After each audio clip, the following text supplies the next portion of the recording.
છે।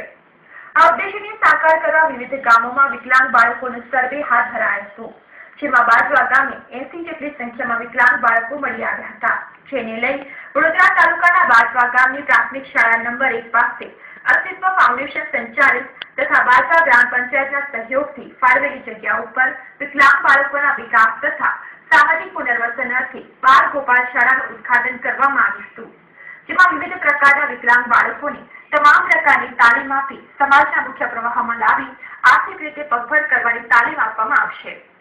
બાળ ગોપાલ શાળાનું ઉદ્ઘાટન ઉપેન્દ્રસિંહ ગોહિલે દીપ પ્રાગટ્ય કરી કર્યું હતું। એ પ્રસંગે બાજવા ગ્રામ પંચાયતના સરપંચ સહિત સભ્યો ઉપસ્થિત રહ્યા હતા।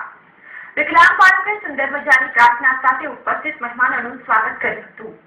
અને અમે શિક્ષણ, તાલીમ, સશક્તિકરણ, એક્ઝિબિશન, અવેરનેસ પ્રોગ્રામ આ બધું કરી રહ્યા છે। તો અમે સર્વે કરતા હતા બધા ગામોમાં જોવા માટે કે વિકલાંગોની ગામોમાં જે દશા કેવી છે। તો બાજવા અને સાવલી અને વાઘોડિયા અમે આ 3 જગ્યાએ રિસર્ચ કર્યું, જેમાંથી ખબર પડી કે બાજવામાં 80 થી વધારે બાળકો ઘરે બેઠા છે જે વિકલાંગ છે, વિવિધ પ્રકારની વિકલાંગતા ધરાવતા બાળકો છે। અમે એના સરપંચ, ઉપસરપંચ બધા જોડે એક મિટિંગ કરીને અમને કહ્યું કે આ બધાને કંઈ કરવું છે, તાલીમ, સશક્તિકરણ કંઈ આપી શકીએ આપણે। તો એમને કહ્યું કે બહુ સારું કામ છે, તો આપણે બધા મળીને ભેગા થઈને આ કામ કરીએ। એની માટે અમને આ 4 રૂમો ફાળવી આપ્યા છે અહીંયા પ્રાથમિક શાળા 1માં, જ્યાં આજે 25 થી 30 બાળકો દરરોજ અહીંયા આવે છે, મંદબુદ્ધિના બાળકો અહીંયા આવે છે, જેમને તાલીમ, સશક્તિકરણ અને ટ્રેનિંગ આપણે દરરોજ રોજિંદા કામો જે છે એ અમે શીખવાડીએ છીએ। એના અલાવા અઠવાડિયાના 2 દિવસ જે છે રેમેડિયલ સેન્ટર છે અમારું, જ્યાં બહેરામૂંગા અને દૃષ્ટિશક્તિના બાળકો આવીને સાઇન લેંગ્વેજ અને બ્રેલ શીખશે। તો એમ કરીને 50 થી વધારેના બાળકો છે જે હમણાં અમારા સ્કૂલમાં નોંધાયેલા છે।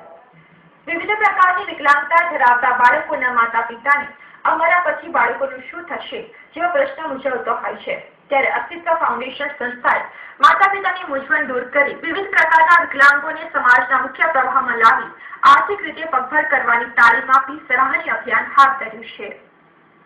કેમેરામેન કેતન શિંદે સાથે મનોજ રાજપૂત, ગુજરાત ન્યૂઝ, વડોદરા।